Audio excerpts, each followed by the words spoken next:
Good morning students, welcome back to my class. आज हम 100 dresses जो स्टोरी है उसकी आगे की स्टोरी पढ़ने वाले हैं। फर्स्ट वीडियो में हमने पढ़ा था कि पैगी दूसरी लड़कियों के साथ मिलकर वांडा का मजाक बनाती है और मैडी परेशान हो जाती है, मन ही मन बहुत दुखी होती है। आगे स्टोरी कैसे आगे बढ़ती है वो हम देखते हैं। Today even though they had been late to school, Maddie was glad she had not had to make fun of Wanda. यद्यपि यद्यपि आज वो स्कूल के लिए लेट तो हो गई थी, लेकिन मैडी खुश थी कि आज उसे वांडा का मजाक नहीं बनाना पड़ा। ये बात कहाँ आती है? जब हमने फर्स्ट में पढ़ा था कि मंडे और ट्यूसडे को किसी ने वांडा की एब्सेंस को नोटिस ही नहीं किया कि वो स्कूल नहीं आई थी, लेकिन वेडनेसडे को पैगी और मैडी को पता चल गया था कि वो नहीं आई थी। क्यों पता चल गया था? क्योंकि वो रास्ते में उसका इंतज़ार करती थी और उन्होंने वेडनेसडे को भी उसका इंतज़ार किया और वो आई नहीं। तब उन्हें पता चला कि वो स्कूल नहीं आई। तब ये खुश होती है मैडी की भी शुक्र है भाई, लेट तो हो गए लेकिन आज उसका मजाक तो नहीं बना, वो नहीं आई। तो she worked her arithmetics problems absent mindedly. Absent माइंडली यहाँ पे क्या है? परेशान, विदाउट थिंकिंग मच, बिना ज़्यादा सोचे। अब वो क्लास में बैठ जाती हैं और काम करने लग जाती हैं, अपना होमवर्क करने लग जाती हैं। तो मैडी थी, वो उसका दिमाग थोड़ा परेशान था और वो बिना सोचे यानी कि परेशान दिमाग से ही अपना अर्थमेटिक का यानी कि अंक गणित का काम कर रही है। 8 टाइम्स 8 लेट्स सी, यानी कि 8 बार 8 कितने होते हैं, आओ देखें। She wished she had the nerve to write Peggy a note. वो चाहती थी कि उसमें नर्व यहाँ पे क्या है? साहस होना, कॉरेज। बिकॉज उसमें इतना साहस हो कि वो पैगी को एक नोट लिखे। बिकॉज क्योंकि सी न्यू, वह जानती थी she never would have the courage to speak right out to many to say hey Peg let's stop asking Wanda how many dresses she has, यानी कि सी बिकॉज सी न्यू, क्योंकि वह जानती थी she never would have the courage, उसमें कभी इतना साहस होगा ही नहीं। करेज क्या होता है? साहस। टू स्पीक, बोलने का। राइट आउट टू पैगी, यानी कि पैगी को मुंह पर बोलने का, तो उसमें कभी साहस होगा ही नहीं। भी ये कहे कि हे पैगी आओ वांडा पैट्रॉन्स की को ताना बंद कर दे, पूछना बंद कर दे कि उसके पास कितनी ड्रेस है। बोले ये बात मैं उसके मुंह पे बोल सकूँ, इतना साहस तो मेरे में कभी होगा ही नहीं, तो मैं एक नोट लिखने का साहस कर पाऊँ, ऐसा वो सोचने लगी। When she finished her arithmetic, जब उसने अपना अंक गणित का काम समाप्त कर लिया, she did start a note to Peggy, उसने पैगी को एक नोट लिखना शुरू कर दिया, यानी कि अपना काम खत्म किया। फिर उसने सोचा एक नोट लिख के इसको कह दो कि भी वांडा को सताना बंद कर दे, क्योंकि वो बहुत ही ज़्यादा परेशान होती थी, वो वांडा को सताते थे। तब सडनली सी पोज्ड, अचानक नोट लिखते लिखते वो रुक जाती है। पोज्ड क्या है? रुक जाना। एंड शडर्ड, और एकदम से कपकपा जाती है, यानी कि डर जाती है वो। उसके शडर क्या होता है? कपकपा जाना, डर के मारे।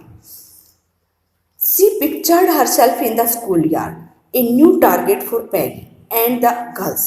उसने अपनी खुद की एक तस्वीर बनाई स्कूल के आंगन में, एक नया टारगेट पैगी के लिए, दूसरी लड़कियों के लिए। यानी कि उसने सोचा अगर मैं वांडा को ऐसा बोलूँगी तो पैगी को मैं ऐसा बोलूँगी कि भी वांडा का मजाक बनाना बंद कर दे, तो कहीं वो मुझे ही फिर से अपना टारगेट ना बना ले। तो वो अपनी पिक्चर बना के देखने लगी कि भाई वांडा की जगह मुझे मेरा मजाक ना बनाना शुरू कर दे। Peggy might ask her where she got the dress that she had on, and Maddie would have to say it was one of Peggy's old ones that Maddie's mother had tried to disguise with trimming. फिर वो क्या सोचती है, अपने आप उसका कैसे मजाक बनाएंगी। वो अपनी कल्पना करती है भी पैगी शायद उससे पूछ ले, पैगी माइट आस्क हर, पैगी शायद उससे पूछ ले where she got the dress, उससे वो ड्रेस कहाँ से मिली, दैट शी हैड ऑन, जो उसने पहन रखी। हैड ऑन यहाँ पे क्या? पहन रखी है।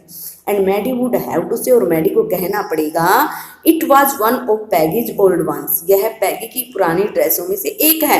That Maddie's mother had tried to disguise, जो मैडी की माँ ने इसको डिस्गाइज में वेश बदला, इसको छुपाने की कोशिश की है। विद ट्रिमिंग, यानी कि गोटा पट्टी लगाकर, यानी कि उसको डिजाइन और करके उसकी पहचान बदलने की कोशिश की है। ऐसी ट्रिमिंग का मीनिंग यानी कि गोटा पट्टी करना, सजावट करना किसी चीज़ पे, ड्रेस वगैरह पे। So no one in room 13 would recognise it, ताकि कोई 13 नंबर कमरे में कोई पहचान ना पाए, क्योंकि पैगी ड्रेस वो पहन के आती थी। अब वो पुरानी हो गई तो उसने वो उसकी माँ को दे दी, वो उसकी गोटा पट्टी करके फिर से मैडी उसको पहन के आती थी, तो कोई पहचान ना पाए कि भी ये पुरानी है। If only Peggy would decide of her own accord to stop having fun with Wanda. फिर वो कल्पना करती है कि भी खुद, अकॉर्ड का मीनिंग यहाँ पे कर सकते हो विश, कि पैगी खुद अपनी इच्छा से वांडा का मजाक बनाना बंद कर दे, तब तो अच्छा हो जाए। भाई मैं कहूँगी तो कहीं बुरा न मान जाए और मेरा ही मजाक बनाना शुरू ना कर दे, ऐसे सोच के वो डर जाती है। ओ अरे वेल, अच्छा। Maddie run her hand through her short blonde hair as though to push the uncomfortable thoughts away.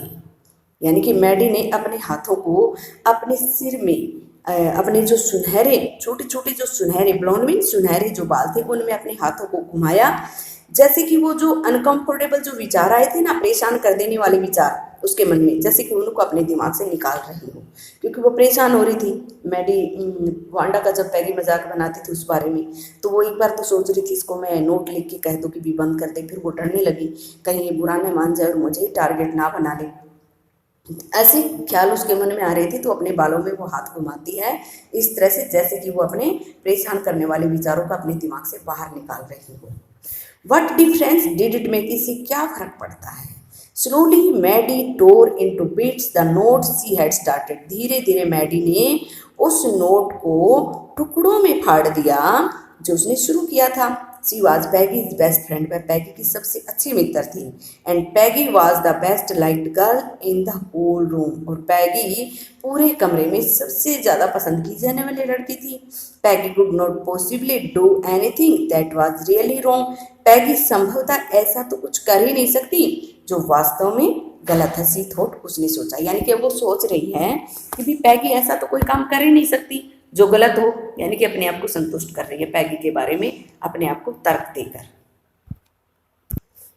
As for Wanda, she was just some girl who lived up on Boggin sides and stood alone in the school yard, और जहाँ तक Wanda का सवाल था, वो एक अकेली लड़की थी, उन लड़कियों में से एक थी जो बोगिन साइड्स पे रहती थी और स्कूल के आंगन में अकेली खड़ी होती थी। She scarcely ever said anything to anybody, वह मुश्किल से ही किसी को कुछ कहती थी। The only time she talked was in the school yard about her hundred dresses, केवल एक ही समय होता था जब वो बात करती थी स्कूल के आंगन में अपने शो ड्रेसों के बारे में। Maddie remembered her telling about one of her dresses, जब मैडी ने याद किया कि भी अब वो संतुष्ट करिए अपने आप को, कम से कम इस बहाने वो उसे बोल तो लेते हैं भी, जब वो और किसी से बातें नहीं करती, अकेली आती है, कोई फ्रेंड नहीं है, कम से कम ड्रेस के बहाने उससे थोड़ी बात तो हो जाती है, वो बोल तो लेती है। फिर वो उसकी ड्रेसेस को याद करती है, तो उसे एक ड्रेस याद आई, उसकी ड्रेसों में से एक के बारे में उसे याद आया, पील ब्लू, पीली नीली, विद कलर्ड ट्रिमिंग्स, जिस पे रंगीन गोटा पट्टी की गई थी। ये ट्रिमिंग्स क्या होता है, सजावट करना। एंड शी रिमेंबर्ड अनदर, और उसे एक दूसरी ड्रेस भी याद आई, that was brilliant jungle green with a red sash, जो एक बहुत ही चमकीले हरे रंग की ड्रेस थी जिसपे लाल रंग का एक स्कार्फ था। सेस क्या होता है, scarf. You would look like a Christmas tree in that, the girls had said in pretended admirations, यानी कि लड़कियों ने उसकी प्रशंसा का बहाना, प्रिटेंड मीन क्या होता है, बहाना बनाना, झूठ बोलना, नकली बात बनाना, बनावटी बात करना, तो बनावटी उसकी प्रशंसा करते हुए लड़कियों ने कहा था कि भी वो चमकीले हरे रंग की जो ड्रेस है ना, उसमें तो तुम क्रिसमस ट्री जैसी लगोगी। जब उसने बताया था ना कि भाई मेरे पास एक तो बिल्कुल चमकीले हरे रंग की ड्रेस है जिसपे लाल रंग का स्कार्फ है, और एक मेरे पास नीली पीली ड्रेस है, तब बोली वो उसमें तो तुम क्रिसमस ट्री जैसी लगोगी। Thinking about Wanda and her dress hundred dresses all lined up in the closet, Maddie began to wonder who was going to win the drawing and colouring contest, यानी कि वांडा के बारे में सोचते हुए और उसकी 100 ड्रेसों के बारे में सोचते सोचते, जो सारी की सारी लाइन में लगी हुई थी उसकी अलमारी में, मैडी ने शुरू कर दिया सोचना, विचार करना कि भी कौन जीतने वाला है। जो ड्राइंग और रंग का जो कॉन्टेस्ट है, जो प्रतियोगिता, यानी कि उनके स्कूल में एक ड्राइंग की और एक कलर की प्रतियोगिता हुई थी, तो उसमें जीतने वाला कौन है इस बारे में सोचना शुरू कर दिया। उस बात से उसने, फॉर गर्ल्स, लड़कियों के लिए, this contest consisted of designing dresses, यानी कि ये कॉन्टेस्ट, ये प्रतियोगिता थी लड़कियों के लिए कि भी ड्रेसों के डिजाइन बनाना।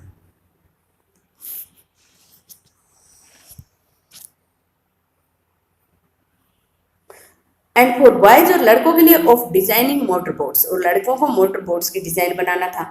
प्रोबेबली संभवतः Peggy would win the girls medal, संभवतः पैगी लड़कियों का मेडल जीतेगी। Peggy drew better than anyone else in the room, यानी कि कमरे में पैगी किसी से भी सुंदर, कमरे में सब किसी से भी ज़्यादा सुंदर चित्र बना सकती थी, यानी कि सबसे ज़्यादा सुंदर वही बनाती थी पैगी। एटलीस्ट कम से कम दैट्स व्हाट एवरीबॉडी थॉट, यानी कि प्रत्येक यही सोचता था। She could copy a picture in the magazine or some film stars had, यानी कि वो किसी पत्रिका में से किसी तस्वीर को सेम बना सकती थी, यानी कि पत्रिका में कोई पिक्चर देखी और उसको हूबहू बना दिया। और कुछ स्टार्स के फेस के डिजाइन, यानी कि फेस सेम बना सकती थी। So that you could almost tell who it was, यानी कि उसकी किसी भी स्टार के, किसी भी हीरो की ऐसी हूबहू चेहरा बना देती कि तुम देखकर बता सको कि ये कौन है। ओ अरे मैडी वाज श्योर, मैडी को तो पूरा विश्वास ही था पैगी वुड विन, यानी कि पैगी ही जीतेगी। वेल अच्छा, tomorrow the teacher was going to announce the winners, कल अध्यापक विजेताओं के नाम घोषित करने वाले हैं। देन दे वुड नो, तब वे जान जाएंगी। The next day it was drizzling, अगले दिन बरसात हो रही थी। ड्रिजलिंग क्या होता है? बूंदाबांदी होना। लाइट रेन, हल्की बरसात कह सकते हो, लाइट रेन भी बोल सकते हो, बूंदाबांदी भी बोल सकते हो। Maddy and Peggy arrived to school under Peggy's umbrella, Maddy और पैगी स्कूल पहुंचती हैं पैगी के छाता के नीचे, यानी कि थोड़ी बूंदाबांदा हो रही थी और दोनों छाता लेकर आती हैं, तो पैगी का छाता था, उसके नीचे दोनों स्कूल पहुंच जाती हैं। नेचुरली, स्वाभाविक रूप से, on a day like this, ऐसे दिन they didn't wait for Wanda Petronsky on the corner of the Oliver Street, यानी कि ऐसे दिन वो ओलिवर स्ट्रीट का जो कोना था जहाँ पे वो आपस में मिलती थी, जहाँ वो उन्होंने पहले भी इंतजार किया था, ऐसे दिन वो उसका इंतजार नहीं कर सकती थी। The street that far far away under the rail road tracks and up the hills, यानी कि वो गली जो दूर दूर आगे जाके रेल रोड ट्रैक की तरफ जाती थी और फिर ऊपर पहाड़ी की तरफ चली जाती थी। लेड टू बोगिन साइड्स, जो आखिर में बोगिन साइड्स की तरफ जाती थी, उस कॉर्नर पे वो उसका इंतजार नहीं कर सकती थी। एनीवे खैर, they were not taking chances on being late today, आज वो लेट होने का चांस नहीं ले सकती थी, बिकॉज टुडे वाज इम्पोर्टेंट, क्योंकि आज का दिन बहुत ही महत्वपूर्ण था। दिन महत्वपूर्ण क्यों था? क्योंकि उस दिन विजेताओं के नाम घोषित होने थे। Do you think Miss Mason will announce the winners today, क्या तुम ऐसा सोचती हो कि मिस मैसन आज विजेताओं के नाम घोषित करेंगी? आस्क्ड पैगी, पैगी ने पूछा, यानी कि जब वो रास्ते में जा रही थी ना, तो पैगी मैडी से पूछती है, बोल क्या तुम ऐसा सोचती हो कि आज विजेताओं के नाम घोषित किए जाएंगे? ओ आई होप सो, अरे हाँ, मैं भी ऐसी ही उम्मीद करती हूँ। The minute we get in, जिस मिनट हम पहुँचेंगे, said Maddy, of course you will win, तुम जीत जाओगी। पैगी बोले जब हम पहुँचेंगे जाते ही विजेताओं के नाम घोषित हो जाएंगे और तुम जीत जाओगी। होप सो सैड पैगी ईगरली, पैगी ने उत्सुकता से कहा, ऐसी उम्मीद कर सकते हैं। ईगरली का मीनिंग उत्सुकता से कर सकते हो। The minute they entered the classroom, जिस समय वो क्लास के कमरे में पहुंचे, दे स्टूप्ड शॉट एंड गैस्पिंग, फिर थोड़ी देर के रुकी और खुले मुंह से सांस ली। गैस्प यहाँ पे क्या? ब्रीथ विद ओपन माउथ, यानी कि हाफना बोल सकते हो। There were drawings all over the room on every ledge and window sill, dazzling colors and brilliant lavish designs, all drawn on great sheets of wrapping paper. They stopped short, यानी कि वो थोड़ी देर के लिए रुकी और उन्होंने मुंह खोलकर सांस ली। क्यों ली? यानी कि एकदम से मुंह खुला का खुला रहेगा, ये भी बोल सकते हो यहाँ पे हो, तो मुंह खोलकर सांस लेना, वैसे यहाँ पे गैप नहीं है, गैस्पिंग है। सभी, यानी कि कमरे में सभी जगह। There were drawings all over the room, पूरे कमरे में ड्राइंग थी, चित्र थे। ऑन एवरी लेज, प्रत्येक शिलाफलक पर। लेज क्या होता है? जो बाहरी भाग होता है उस पर। विंडो सिल, खिड़की की सिल पर। डेजलिंग कलर्स, यानी कि चमकीले रंगों वाले। डेजलिंग यहाँ के शाइनिंग कर सकते हो, डेजलिंग का मीनिंग। एंड ब्रिलियंट, चमकीले। लेविस क्या है यहाँ पे? बहुत ही ज्यादा शानदार, ग्रांड कर सकते हो, शानदार। Design all drawn on great sheets of wrapping papers, यानी कि बड़ी बड़ी जो लपेटने वाली जो शीट होती है ना, उनके ऊपर सब बनाए गए थे। There must have been 100 of them all lined up, वो 100 थी और सारे लाइन में लगे हुए थे। These must be the drawings for the contest, वो अवश्य ही इस प्रतियोगिता के लिए चित्र थे। दी वर एवरीबॉडी स्टॉप्ड एंड विशल्ड और मर्मर्ड एडमायरिंगली, प्रत्येक वहां रुका, सीटी बजाई और प्रशंसा पूर्वक बुड़बुड़ाया, यानी कि सबने उसकी प्रशंसा की। As soon as the class had assembled, जो ही कक्षा इकट्ठी हुई, Miss Mason announce the winners, Miss Mason ने विजेताओं के नाम घोषित किए। Jack Beggles had won the had won for the boys, Jack Beggles लड़कियों के लिए जीता। सी सैड, उसने कहा, and his design for an outboard motor was on exhibition in room 12, और उसने जो डिजाइन बनाया एक मोटर बोट का, वो 12 नंबर कमरे की प्रदर्शनी में, एग्जीबिशन क्या होती है, प्रदर्शनी, उसमें लगाया गया है, उसमें दिखाया गया है। Along with the sketches by all the other boys, दूसरे लड़कों के जो खाके हैं उनके साथ लगाया गया है। यानी कि उसने बताया भी जैक बैगल्स है, उसने लड़कों का इनाम जीता है, और उसका जो उसने जो डिजाइन बनाया है वो 12 नंबर कमरे में दूसरे लड़कों के डिजाइन के साथ दिखाया गया है। एज फॉर द गर्ल्स, जहां तक लड़कियों का संबंध है, सी सेड, उसने कहा, ऑल दो just 1 or 2 sketches were submitted by most, बोले यद्यपि सबके द्वारा, सबमिटेड मीन जमा करवाए गए, 1 या 2 स्केचेज यानी कि 1 या 2 चित्र ही जमा करवाए गए। 1 गर्ल, एक लड़की, and room 13 should be proud of her, 13 number कमरे को उस पर गर्व होना चाहिए। This 1 girl actually Drew 100 designs, इस लड़की ने वास्तव में 100 डिजाइन तैयार की। ऑल डिफरेंट, सभी के सभी अलग अलग, एंड ऑल ब्यूटीफुल, और सभी के सभी सुंदर। In the opinion of the जजेस, any one of the drawings is worthy of winning the prize, यानी कि जजों की जो राय है उसमें इन चित्र में से कोई एक भी चित्र, यानी कि मतलब सभी चित्र इनाम जीतने के योग्य हैं। I am very happy to say that, मुझे कहने में बड़ी खुशी हो रही है कि Wanda Petronski is the winner of the girls medal, Wanda Petronski लड़कियों का मेडल वांडा पेट्रोन्स्की ने लड़कियों के मेडल की विजेता है।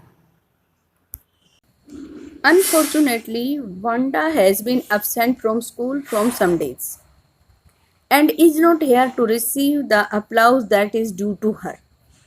Unfortunately, दुर्भाग्यवश, Wanda has been absent from school, Wanda school से गैर हाजिर थी, फॉर सम डेज, कुछ दिनों से, and is not here to receive the applause, और उस तालियों की गड़गड़ाहट को प्राप्त करने के लिए वहाँ पे नहीं थी, जो उसी की वजह से हो रही थी। यानी कि उसने इनाम जीता था, इसी वजह से बच्चों ने, जब मैडम ने विनर का नाम घोषित किया तो बच्चों ने तालियां बजानी शुरू कर दी। Let's hope she will be back tomorrow, और उम्मीद करते हैं वो कल तक वापस आ जाएगी। Now class, you may file around the room quietly and look at her exquisite drawings. यहाँ पे फाइल का मीनिंग है सर्कल, यानी कि कक्षा, अब तुम कमरे का, यहाँ पे क्या है, शांति से, आराम से कमरे का चक्कर लगा सकते हो, और उसके जो अति सुंदर, यहाँ पे इसका मीनिंग दे रखा है extremely beautiful and well made, बहुत ही सुंदर जो चित्र उसने बना रखे हैं उनको देख सकते हो। द चिल्ड्रन ब्रस्ट इनटू अप्लाउज, बच्चों की एकदम से तालियों की गड़गड़ाहट फूट पड़ी, यानी कि बच्चों ने खूब जोर जोर से तालियां बजाई। And even the boys were glad, यहाँ तक कि लड़के भी खुश थे, ग्लैड मीन खुश थे, टू हैव ए चांस, उन्हें मौका मिल गया था, to stamp on the floor, फर्श पर पैर पटकने का, put their fingers in their mouths and whistle, अपने मुंह में अपनी उंगलियां डालकर सीटी बजाने का। दो यद्यपि they were not interested in dress, यद्यपि वर्दियों में उनकी कोई रुचि नहीं थी, लेकिन उन्हें फर्श पर पैर पटकने का, मुंह में उंगली डालकर सीटी बजाने का मौका जो मिल गया था, इसलिए वो भी बहुत ज़्यादा खुश थे। लुक पैगी देखो, विस्पर्ड मैडी धीरे से बोली, there is that blue one, ये वो नीले वाली है, सी टोल्ड हस अबाउट, जिसके बारे में उसने हमें बताया था। इजंट इट ब्यूटीफुल, क्या ये सुंदर नहीं है? यस, हाँ, सैड पैगी ने कहा, and here is that green one, और यहाँ पे वो हरे वाली है। बॉय, लड़के, and I thought I could draw, और मैंने सोचा था कि मैं ही चित्र बना सकती हूँ। ये बात कौन बोल रहा है? पैगी खुद बोल रही है। वो फिर जब मैडी ने उसको बताया, भी देखो नीले वाली जो उसने हमें बताई थी, फिर वो कहती बोली वो हरी वाली भी है जो उसने हमें बताई थी। एक बार उसने बताया था भी मेरे पास एक हरी ड्रेस है, तो उन्होंने उसके ऊपर टोंट कसा था, व्यंग्य कसा था कि भाई उसमें तो तुम क्रिसमस ट्री जैसी लगोगी। तो पैगी खुद कह रही है वो हरे वाली है, और बोल मैं सोचती थी कि मैं ही चित्र बनाती हूँ। मैं उम्मीद करती हूँ आपको लेसन समझ में आया होगा। फिर मिलेंगे। मैं उम्मीद करती हूँ लेसन समझ आया होगा। See you again. Please subscribe the channel and like the video.